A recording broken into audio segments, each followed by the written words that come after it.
Good morning eighth class. आज हम पढ़ेंगे बसंत भाग 3 और उसके तीसरे पाठ के बारे में। पाठ का नाम है बस की यात्रा। तो आइए हम जानें इस पाठ के बारे में। हम 5 मित्रों ने तय किया कि शाम 4 बजे वाली बस से चलें।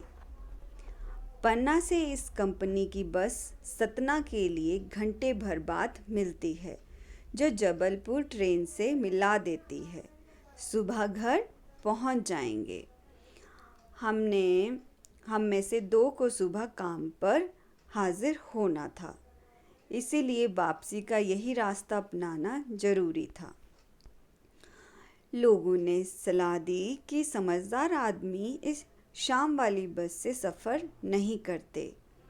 क्या रास्ते में डाकू मिलते हैं? नहीं, बस स्वयं डाकिन है।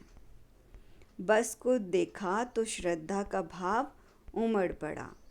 खूब वयोवृद्ध थी, सदियों के अनुभव के निशान लिए हुए थी। लोग इसलिए इसमें सफ़र नहीं करना चाहते थे।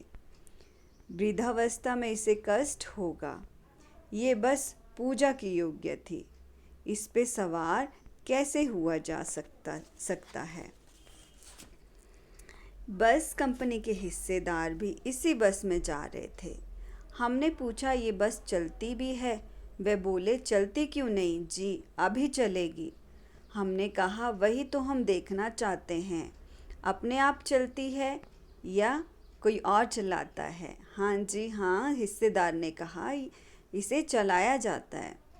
गजब हो गया, ऐसी बस अपने आप कैसे चलती होगी। हम आगा पीछा करने लगे। हमारे डॉक्टर मित्र ने कहा, डरो मत, बस अनुभवी है, नई नवेली बस से ज़्यादा विश्वसनीय है, हमें बेटों की तरह प्यार से गोद में बिठाकर ले चलेगी। हम बैठ गए। जो छोड़ने आए थे वे इस तरह देख रहे थे जैसे अंतिम विदा ले रहे हों। उनकी आंखें कह रही थी, आना जाना तो लगा ही रहता है, आया है सो जाएगा। राजा और रंग फकीर भी आए और गए। आदमी को कुछ करने के लिए एक नियति चाहिए। इंजन सचमुच स्टार्ट हो गया। ऐसा लगा सारी बस ही इंजन है। हम इंजन के भीतर बैठे हैं। कांच बहुत कम बचे थे। जो बच्चे थे उनसे हमें बचना था। हम फौरन खिड़की से दूर सरक गए। इंजन चल रहा था। हमें लग रहा था हमारी सीट के नीचे ही इंजन है। बस सचमुच चल पड़ी। हमें लगा ये गांधी जी के असहयोग आंदोलन और सिविल अवज्ञा आंदोलन के वक्तव्य अवश्य जवान रही होगी। इसे ट्रेनिंग मिली होगी। हर हिस्सा एक दूसरे से असहयोग कर रहा था। बस पूरी सिविल अवज्ञा आंदोलन से गुजर रही थी। सीट की बॉडी से असहयोग चल रहा था और बॉडी का सीट को छोड़कर आगे निकल जाना, ये असहयोग चल रहा था। कभी लग रहा था कि बॉडी आगे भागी जा रही है। 8-10 मील चलने के बाद हमारी ये जो सद्भावना थी ये भी मिट गई। समझ ही नहीं आ रहा था कि सीट पर हम बैठे हैं कि हम पर सीट बैठी है। एकाएक बस रुक गई। मालूम हुआ कि पेट्रोल की टंकी में छेद हो गया। ड्राइवर ने बाल्टी से पेट्रोल निकालकर उसे बगल में रखा और नली डालकर उसमें पेट्रोल को डालने लगा। अब मैं उम्मीद कर रहा था कि थोड़ी देर बाद बस कंपनी हिस्सेदार इंजन को निकालकर अपनी गोद में रख लेंगे। उसे नली से पेट्रोल दिया जाएगा, जैसे माँ बच्चे के मुंह में दूध की शीशी लगाती है। बस की रफ्तार अब 15-20 मील हो गई थी। मुझे उसे किसी हिस्से पर भरोसा नहीं था। ब्रेक फेल हो सकता था, स्टीयरिंग टूट सकता था। प्रकृति के दृश्य बहुत लुभावने थे। दोनों तरफ क्या था, हरे भरे पेड़ थे, जिन पेड़ों पर पक्षी बैठे थे। हर पेड़ को लेखक अपना दुश्मन समझ रहा था। जो भी पेड़ आता तो उसको लगता कि बस अब उससे टकरा जाएगी। अगर बस उस पेड़ के सामने से निकल जाती तो लेखक दूसरे पेड़ के आने का इंतज़ार करता। सामने ही झील थी। लेखक सोचने लगा शायद बस इसमें गोते न खाने लग जाए। एकाएक बस रुकी। फिर ड्राइवर ने तरह तरह की तरकीबें की पर वे बस नहीं चली। सिविल अवज्ञा आंदोलन अब शुरू हो गया था। कंपनी के हिस्सेदार भी वहीं थे। वे बस को कह रहे थे बस तो फर्स्ट क्लास है पर इत्तेफाक की बात है जो ये चल नहीं रही।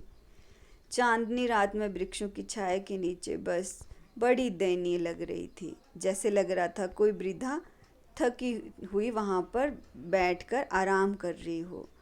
हम गालीन हो रहे थे कि बेचारी लाचार पर लदकर हम चल रहे हैं। अगर इसने प्राण त्याग दिए तो इसको इस समय यहाँ से उठाकर यहाँ से ले जाने वाला कोई व्यक्ति नहीं मिलेगा। हिस्सेदार साहब ने इंजन को खोला, सुधारा और बस आगे चलने लगी। धीरे धीरे वृद्धा की आंखों में जैसे ज्योति जाने लगी हो। फिर चांदनी रास्ते में वे रास्ता टंटोलती हुई रेंगती हुई आगे बढ़ रही हो। आगे या पीछे से कोई गाड़ी आती तो वे बस किनारे पर खड़ी हो जाती, मानो कह रही हो बेटी तुम आगे निकल जाओ।